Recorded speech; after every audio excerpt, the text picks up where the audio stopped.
Let's open. I open this service with a prayer, and I open the prayer with what I know to be the most potent words I can say. Thank you. We're grateful for this community of like-minded believers who are positive, respectful, and glorious examples of how spiritual principles come together in higher consciousness and action to help ensure a world that works for everyone. I continue this prayer recognizing that there is only one God, known by many names, but still only one Father, Mother, Parent, Creator of the one life.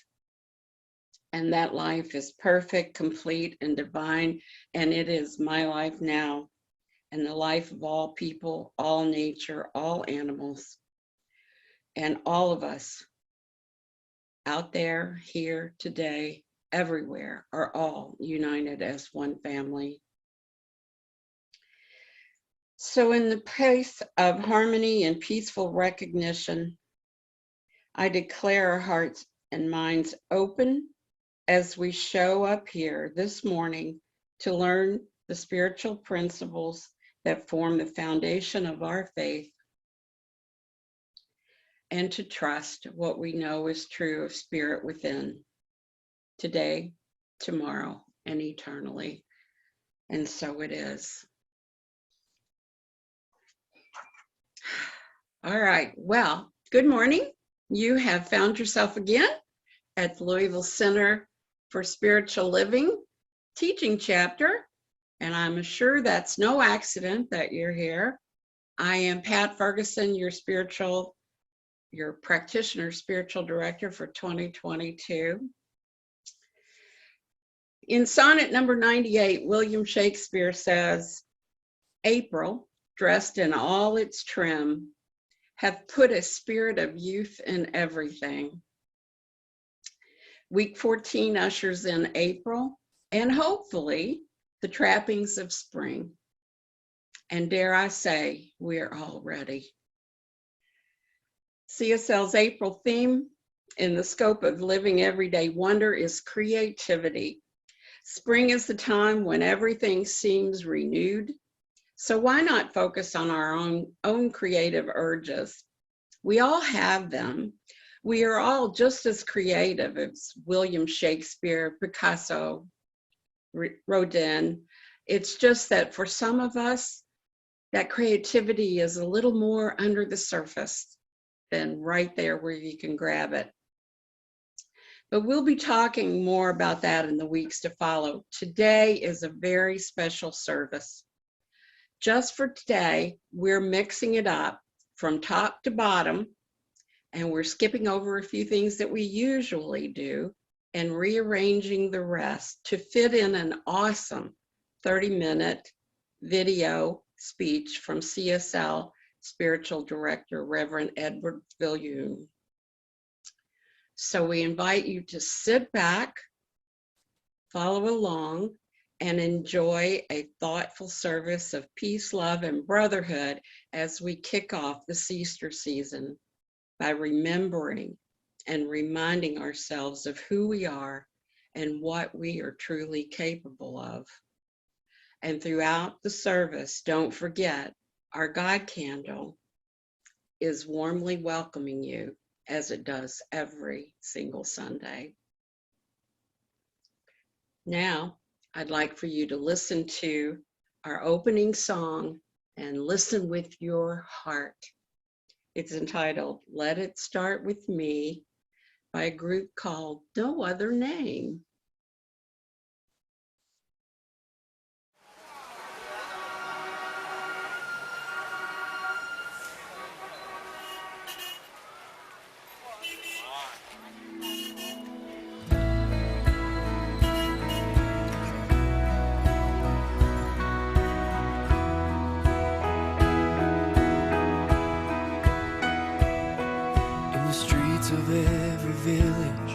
Every city's soaring tower, empty people live in darkness, every minute, every hour. Hear the cry of desperation from a billion broken hearts. with a need so great. Where do we even start? Let it start with me. Open up my eyes, fill my heart with your compassion, free my mind from all distractions. Use my hands to set the captive free. Move my feet to follow after you. Lord, change the world and let it start with me.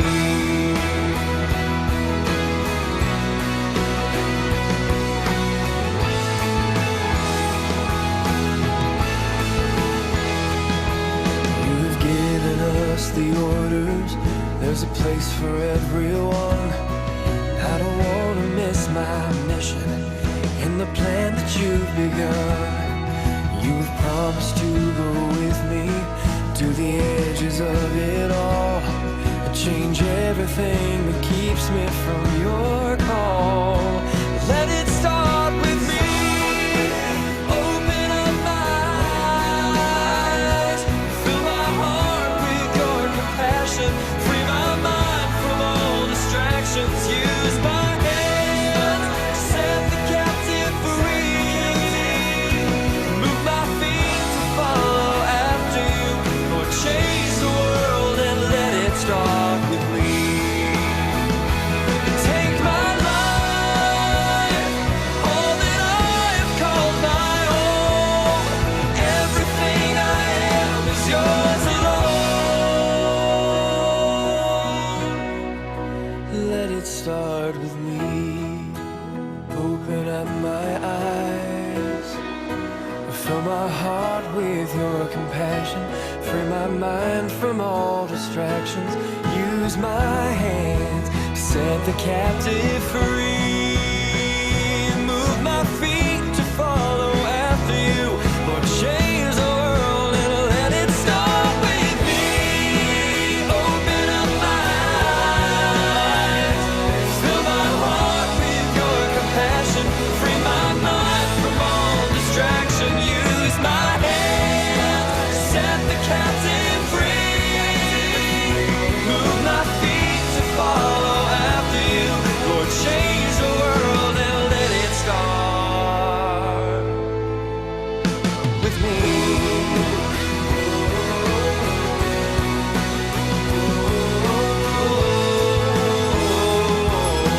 Let it start with me.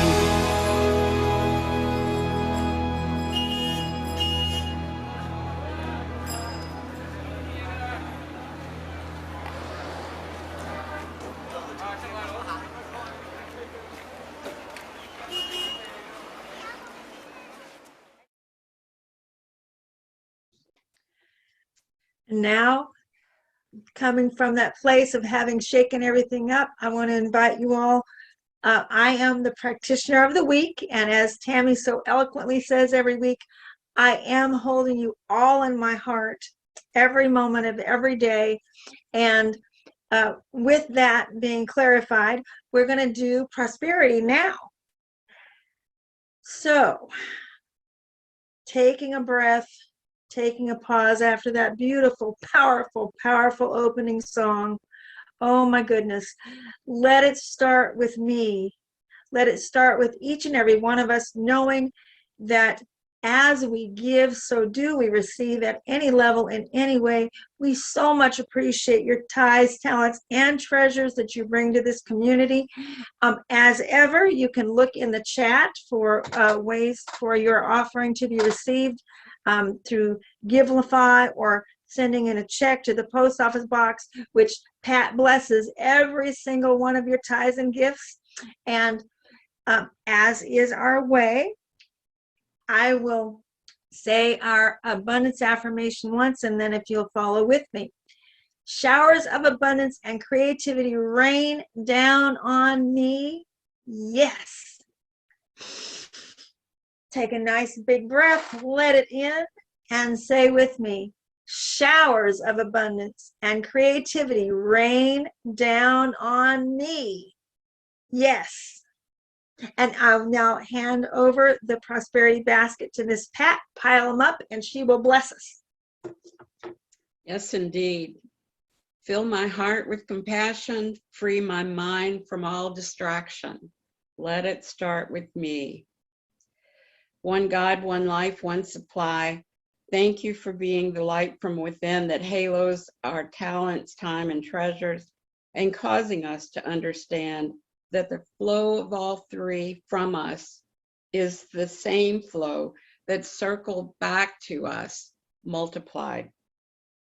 We are grateful to be blessed in this way as a center and individually. And blessing the gift and the giver, I offer these words to the law that says yes, and I release them there to become evident. And so it is.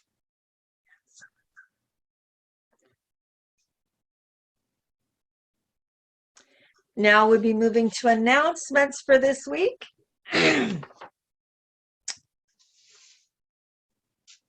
So this coming Wednesday is the first Wednesday of April, and we will have First Wednesday Connection at 7 o'clock that evening with yours truly. And this will be the second installment on what Science of Mind deems as mental equivalence. But to say that in a more heartfelt and less scientific way, it's about just how to take the lid off and expand what we are able to give and receive as vessels of the divine. Last month was really, really fun and really fabulous, but you don't have to have been last month to do this month. I'm going to do it a third time as well on mental equivalence, but they will stand alone. So if you weren't able to come last week, please do come at 7 o'clock Wednesday night on this link. And we're just going to have an awesome time talking about how to expand prosperity and abundance for ourselves and for the center and for the world. If I be lifted up, lift up all unto me.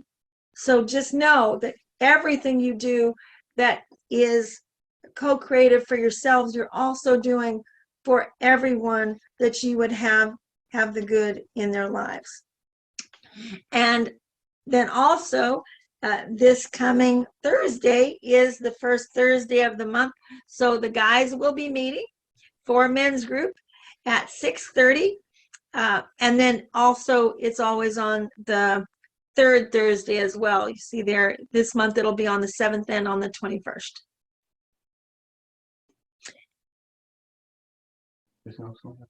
Oh, yes, indeed. My notes say there is no slide.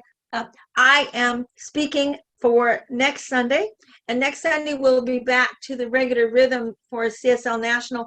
The theme for this month, as Pat has mentioned, is creativity, and it's just going to be a blast. You know, last month we did play, and this month we're doing creativity, and I just think it's totally, totally awesome. And with that in mind, of course, you are magnificent. Yes, indeed, you are. All right. The video presentation that you are about to see doesn't need much introduction. I saw it virtually when it was given live January 21st at the CSL convention in Indian Wells, California. It stirred me. I knew right then we should view it as a community. Afterwards, I got busy with my new job and a couple weeks passed. And before I remembered to mention it to the board, it came to Doug's attention. And after we all saw it, we started planning when it would be best to show it. Reverend Edward Viljoen is our CSL spiritual director. And in the beginning, he shares some personal funny stories before he gets to the meat of this talk. I think you'll love it. It's thought-provoking, it's motivating, and it is hopeful. Immediately after the video, we're going to have our sharing and discussion, and we welcome your comments and thoughts. I also have a few dates to clarify from the video afterwards when we're sharing as well. Oh, and remember how I tell you every week that we're the change we want to see in the world? Well, this is our clarion call. Because we know our thoughts create reality, we know that we can and we will envision and give rise to a world that truly works for all of creation. Thank you. And I don't believe Doug is here. He had a couple things he was going to say, but he's doing something else this morning. So here we go. Sit back and enjoy. Thank you.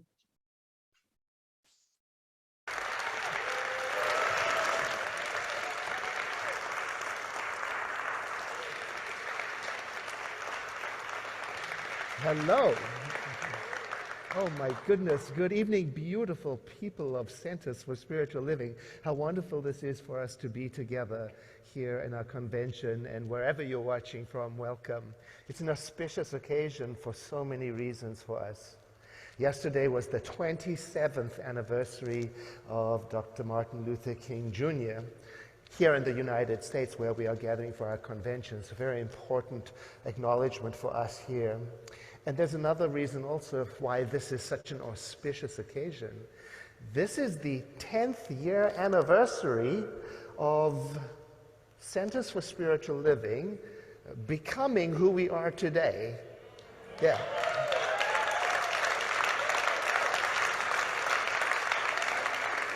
One integrated family of spiritual seekers, and that happened, I believe it was New Orleans, in 2012, where we voted to be what we are today. So congratulations to us.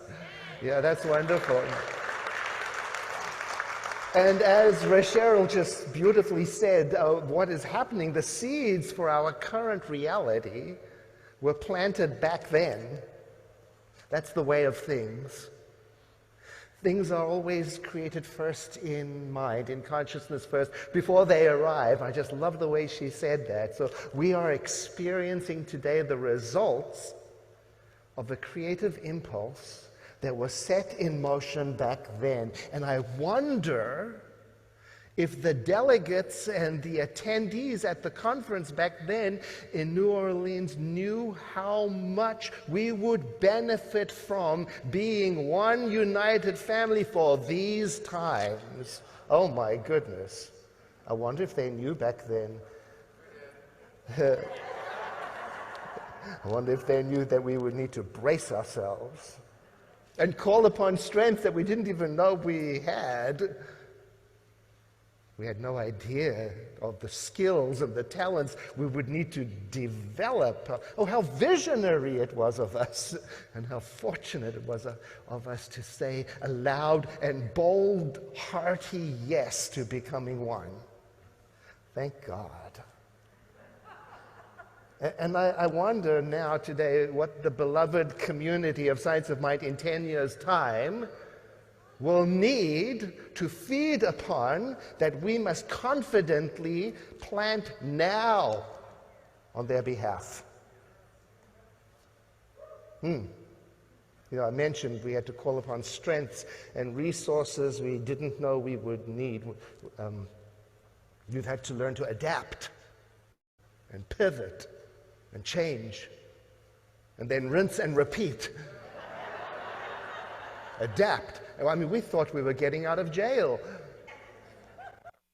Adapt again. Do you remember when it first became apparent that the spiritual community that we knew and understood and were good at was going to have to change and go online? Oh, I remember, I do, because it was 1 week after I was elected to be a spiritual leader.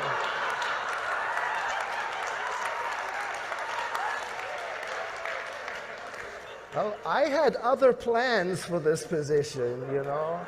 I was not expecting to sit in front of a webcam in my study at home for 2 years, no. Oh, but no point in complaining. We got smart, we got clever, we got technical and creative fast, with some glitches.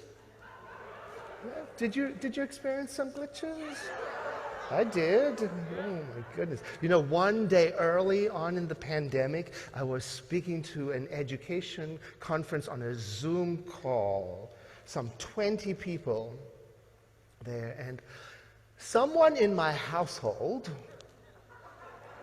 was in the backyard in the hot tub wearing what people wear when they're in their own hot tub.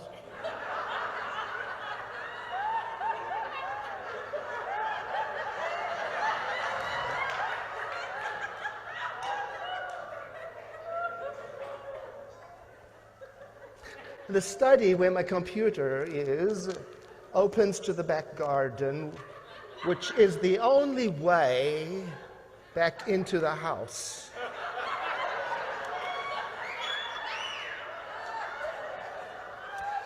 So there I am in mid-sentence talking about the power of mind, and I know. You can't make this up. And the door behind me opens and a wet person, naked, walks in. What I appreciate so much about that Science of Mind education committee is they didn't say a word. Not a word. We just carried on. And we've had to learn how to carry on and to keep carrying on and to help each other carry on and to be with each other in our awkward breakdowns and challenges with forgiveness and flexibility and heart, haven't we? Whew. I've come to appreciate some of the features of Zoom. You know, like the touch up my appearance. I'm not going to lie, I've had some concern about appearing before real life people without that filter.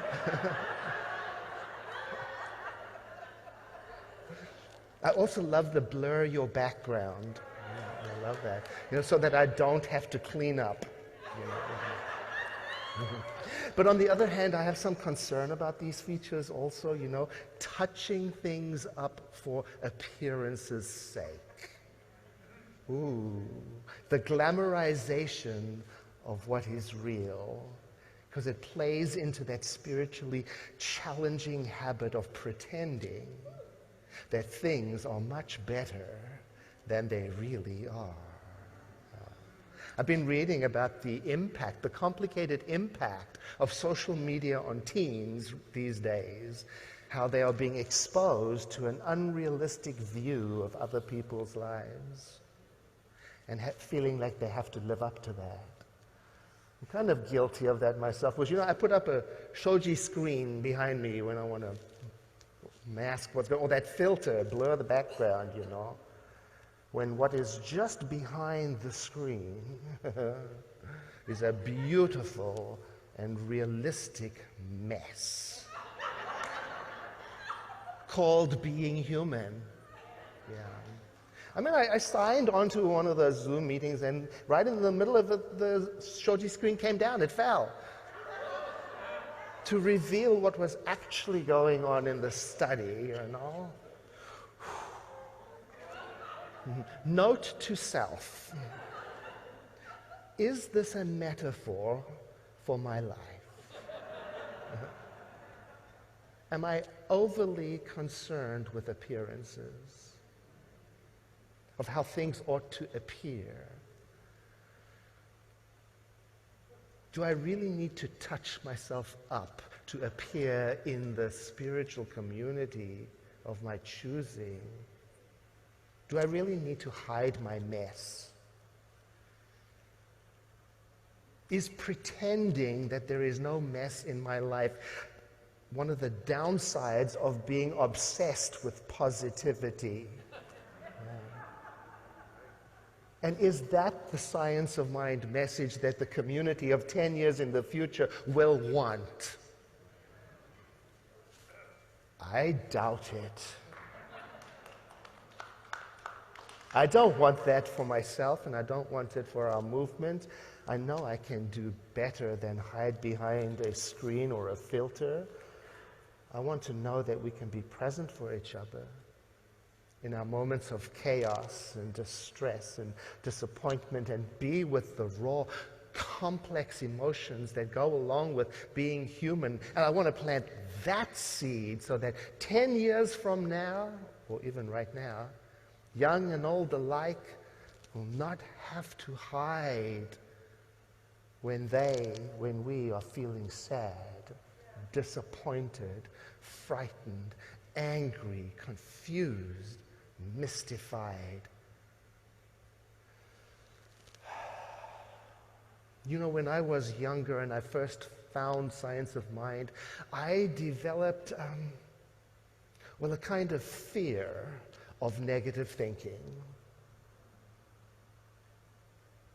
So I avoided or hid anything that was disturbing or conflictual, because I thought it said something about my wholeness as a spiritual being.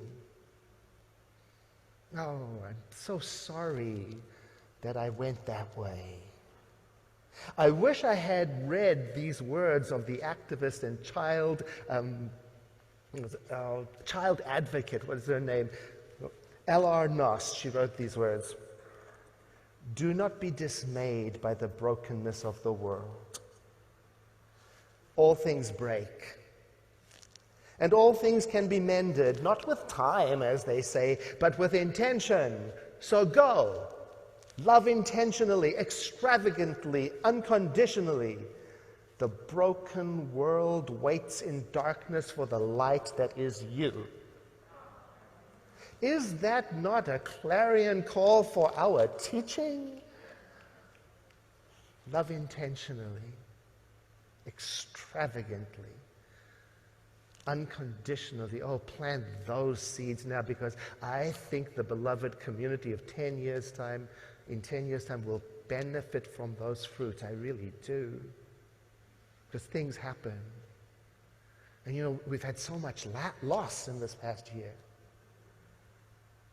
What is it? Over 5 million people dead from the pandemic. And also, Bishop John Shelby Spong died in September last year.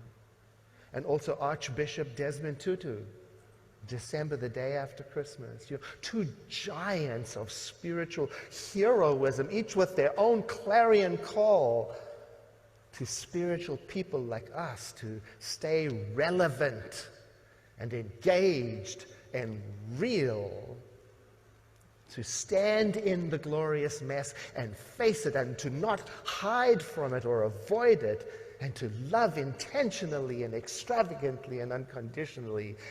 They were not afraid to stand in the darkness and shine their light.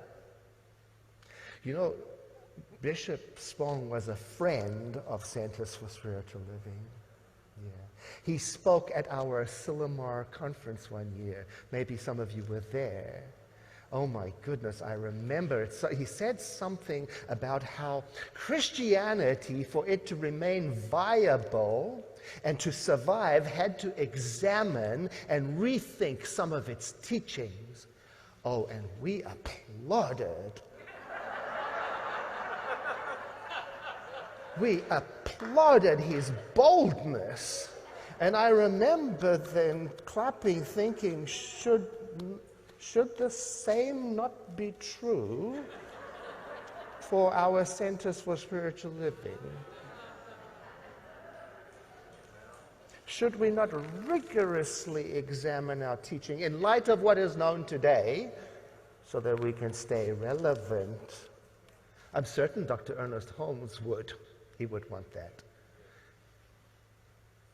And it's happening anyway, whether we want it or not. The difficult questions are asking themselves without permission. Because as we learn about privilege and bias and classism, etc., the world over, these questions cannot be held back. Yeah?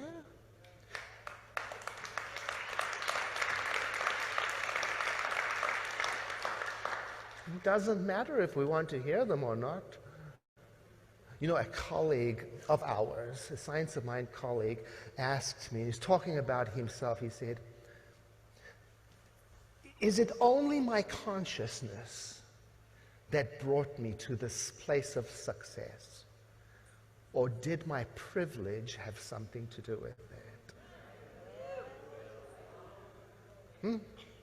In the same week, another colleague, a Science of Mind minister, called me and said, Edward, talking about himself, he said, Edward, am I in a position of power and influence solely because of my spiritual practice, or did the societal bias toward my gender and race have something to do with it? Oh, these questions cannot be stopped. And to remain relevant and viable, we have to keep step with them. We have to answer them. And we have to find a modern expression of our beloved Science of Mind that does not blame victims for their experience.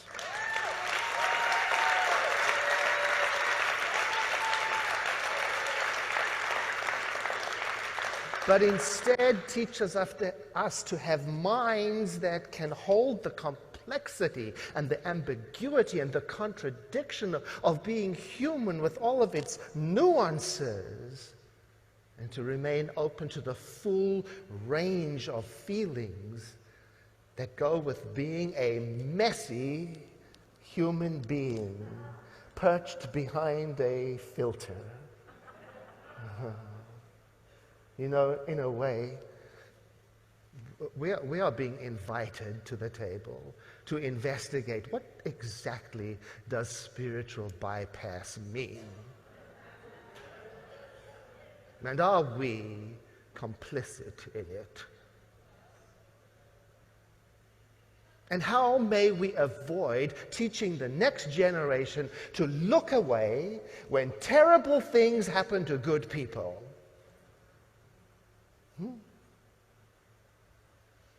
You know, the Science of Mind of the 1930s must and will evolve. That's just the way of things. Nobody can stop it. In May of 1992, the Science of Mind magazine published an article by Dr. Ernest Holmes which stated that the one who understands the science of mind will be tolerant, kind, and sympathetic. Now I wonder if Dr. Holmes were alive today, if he would want us to go further and do better than that. I wonder if he would expand on the idea of tolerance. I'm guessing yes, he would. I'm guessing he would invite us, the students of Science of Mind, to ask, is tolerance deep enough? Does it go far enough for one who is a practicing religious scientist? And I believe he would invite us to lean deeply into it, to go further than tolerating differences, to rejoice in them as the natural state of the universe, and to boldly proclaim to the world that our teaching, the Science of Mind, is a teaching of oneness, and how from the one comes the many, and that's holy, and about the thread of divinity that connects us, and how it's about the healing power of loving kindness and the sacredness of life and the equalness of that sacredness in all, and how it's about the power that we have to heal or to harm. Tolerance may not be enough for that. It's a good starting point. I mean, I can tolerate somebody I hate. I can put up with them. Oh, but when I abandon hate, tolerance is no longer useful. So I reworded Dr. Holmes's statement with more contemporary words. The one who understands the science of mind will be inclusive, compassionate, loving, and I can add, and curious, and appreciative, and radically welcoming, and fearless, and helpful, and engaged. And you probably have a whole bunch of words you can add to that as well. Oh, to take a stand for that. Yes.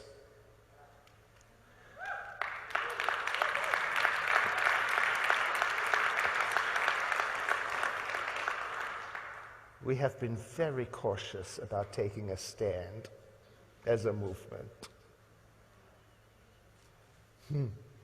Very cautious about boldly proclaiming, this is who we are. And I wonder what is the reason for that. Why are we so cautious? My therapist says that I am conflict avoidant.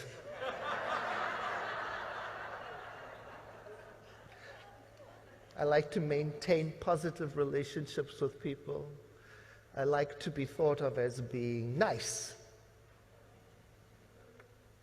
good, harmonious, awake. I don't like to rock the boat. The problem with that is that when something happens, and something always happens, something that I don't like is always happening. And even though I saw it coming, I didn't say anything because I want to avoid the conflict. And then when that something happens, I realize my silence helped it happen. I was a silent partner when I didn't speak up for what I stand for. I see that now. I think our Centers for Spiritual Living may be conflict avoidant.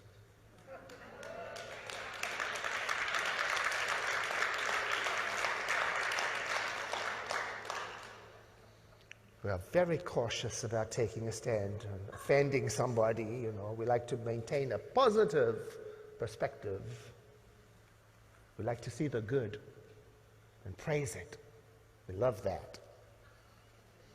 The problem with that approach is that we are discovering, just like in the personal realm, that when something does happen, and things are always happening, when something does happen, no one will know what we stand for until we say so, clearly, kindly, compassionately. And then when we don't say what we stand for, we might inadvertently become supporters of things that are not harmonious with our teaching.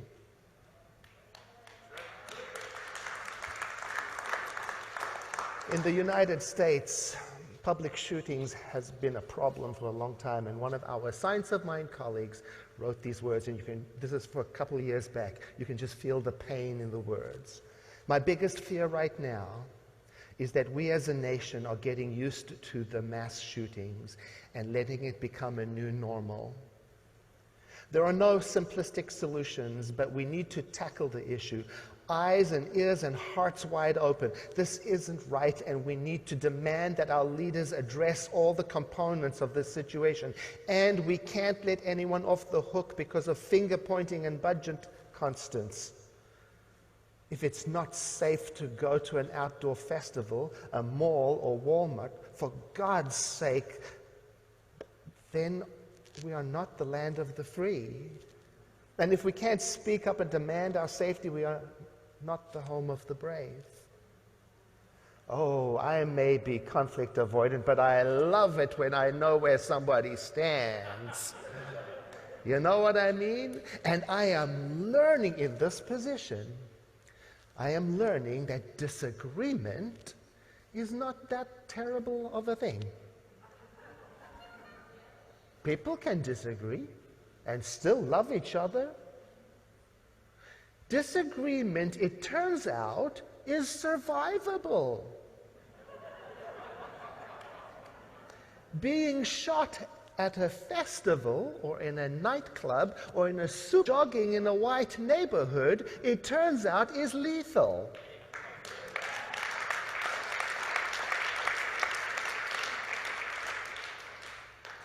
Maybe respectfully.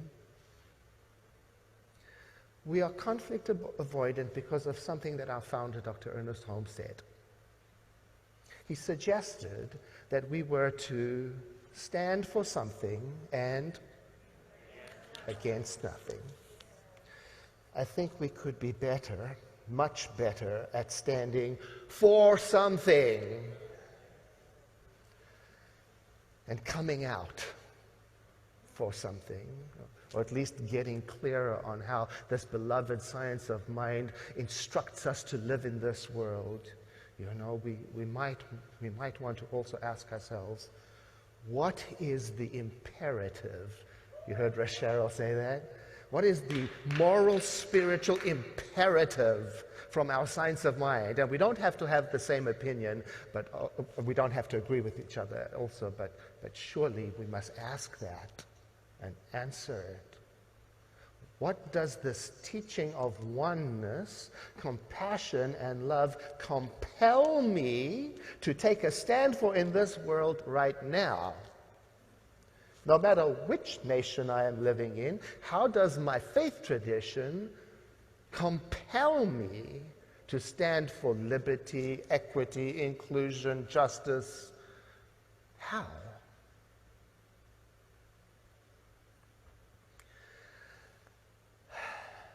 Many years ago, our movement had its annual convention, I believe it was Chicago. And one of the topics on the table was whether or not to make a statement as a movement in support of same-gender marriage. The statement was defeated because some objected to it, some expressed concern over losing membership.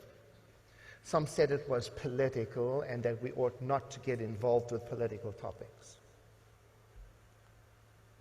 In that moment when we defeated the statement, in my opinion, we didn't stand for anything. And by not taking a stand and not making a statement, we communicated something to those who were affected. We tolerate you.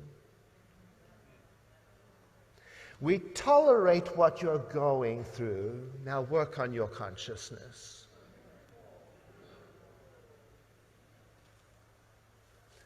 Archbishop Desmond Tutu did not tolerate tolerance.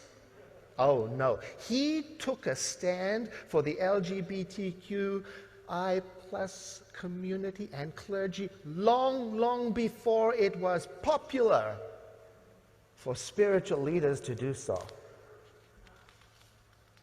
And he was one of the strongest formative voices in creating South Africa's new post-apartheid expression as a rainbow nation. That's what it was called. The first nation on the planet to constitutionally outlaw discrimination based on sexual identity. And he stood for the right of every single person to vote. I would like the seed that we are planting now for the Science of Mind community of the future to be that bold.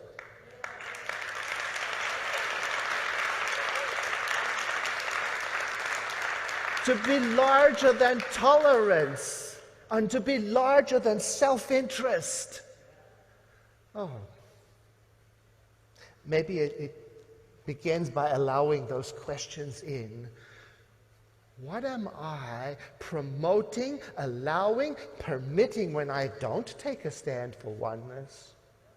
What am I promoting, allowing, and permitting when I ignore those who are unnecessarily oppressed, marginalized, maligned, killed, starved? See, I join those people who say it is the moral duty of the spiritual community to explore social issues in the light of their faith tradition.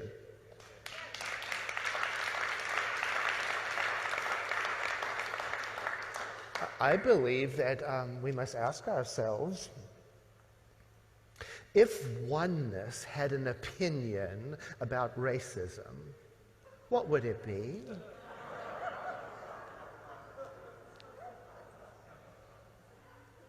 If unconditional love did something about homophobia or any of the other phobias, what would it be? If the infinite, all-inclusive, all-knowing mind had a voice about inequitable distribution of opportunities and access to services and resources, what would it say? And then, according to our practice, listen. Listen for the answer. And if the voice says, turn away and let each of them tend to their own. If the voice says, take care of yourself first. If the voice says, their consciousness created it. If the voice says, don't think about those who suffer, it'll take you down. If the voice says, ignore those who are oppressed and marginalized, then I question if it can be the message of the science of mind.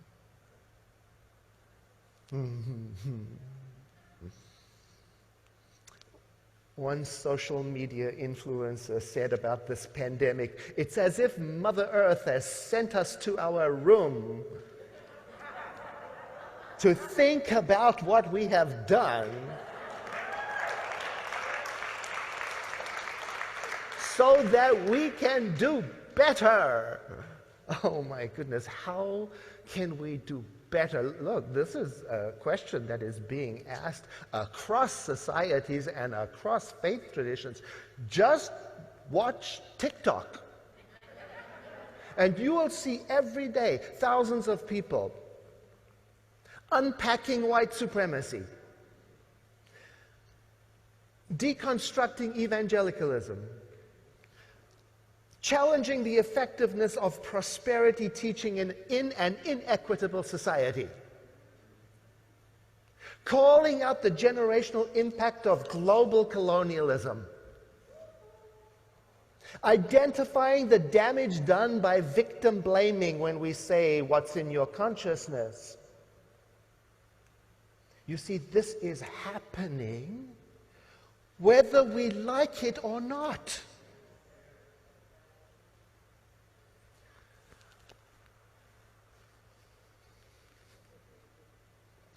An African American colleague of ours recently said to me, and I want to get it absolutely correct, Edward, I work with Fortune 500 executives as the only African American woman in a strongly male-dominated conservative business setting, and yet I have not experienced the kind of racial and gender microaggressions there as I do in my own Science of Mind community.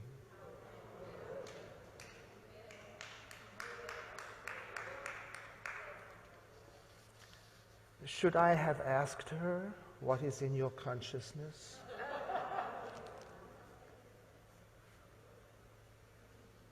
No. Or ought I to hear the uncomfortable and painful truth from one of our own that we can do better than tolerate and blame?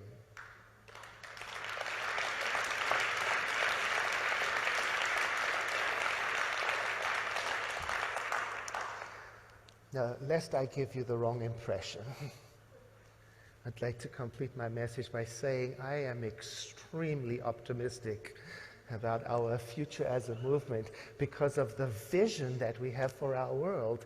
And I'm optimistic because that vision is doing what a vision ought to do. It's working us. It's bringing these big questions into view in such a focus that we cannot ignore them. We cannot avoid answering them and digging deep into them. They're not going away. I'm extremely optimistic about the future because I believe that you and we have the heart to do this. We can do this. And by this, I mean we can grow, we can evolve, we can learn, we can change, we can be relevant. We've already proven that we can pivot, change, rinse, and repeat. I'm extremely optimistic about the future because there is a community of people like you and me who love each other and love the science of mind enough to let its moral and spiritual imperative come alive in us and shape us. I'm extremely optimistic about our future because there is a powerful good in the universe. And it is flowing through us even now in a constructive, creative, powerful way in the direction of the vision that we have. And it is creating a post-pandemic reality in which we are together again in a new way, in a vital form, drawn forward by relevance and engagement in a modern way. Oh, in 10 years' time, they will be grateful that we said yes. And that vision, we envision all people, all beings, and all life as expressions of God. We see a world in which each person lives in alignment with their highest spiritual principle, emphasizing unity with God and connection with each other, a world in which individually and collectively we are called to a higher state of consciousness and action.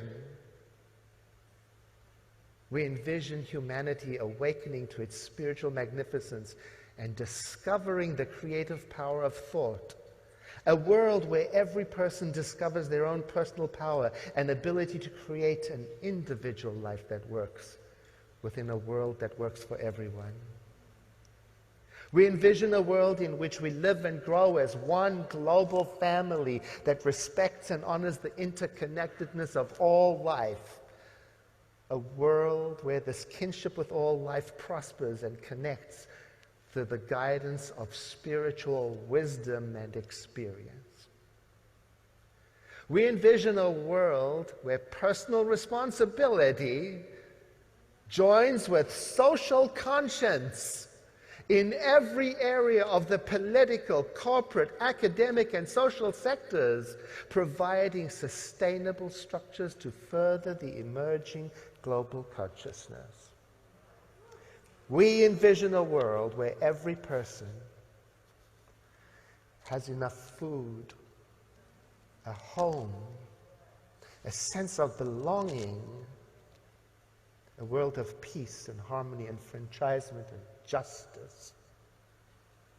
We envision a world in which resources are valued, cared for, and grown, and where there is generous and continuous sharing of these resources. We envision a worldwide culture in which forgiveness is the norm.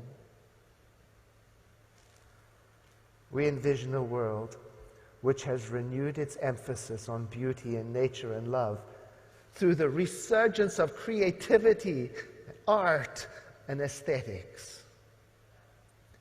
We envision a world that works for all. And so it is.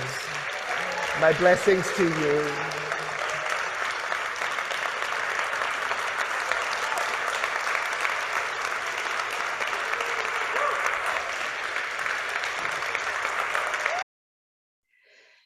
And ending it as we begin, for the collective, I say thank you.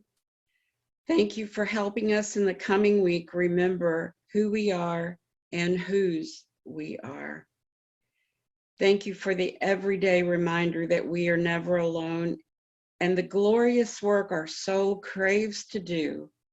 Work that seems so big is big because it spirits ideas coming from within us.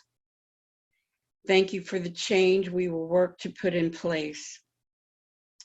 Thank you for the improvements in relationships we will start so that others can complete and carry on. Thank you for cultivating within us the knowing that peace, harmony, justice, and basic necessities are human rights, not privileges, and they are ensured to all people. Thank you for raising our consciousness to new heights on a weekly basis. We are so blessed to have this day, our yesterday, and all of our tomorrows. Blessed in our interconnectedness, just simply blessed. And we know it, and we are humbled by it. As always, we are especially thankful for this philosophy that has taught us that God is within, and we are not separated, not now, not ever.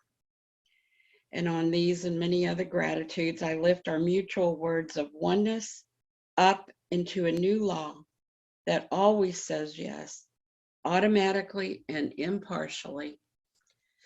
And there I release them. And so it is.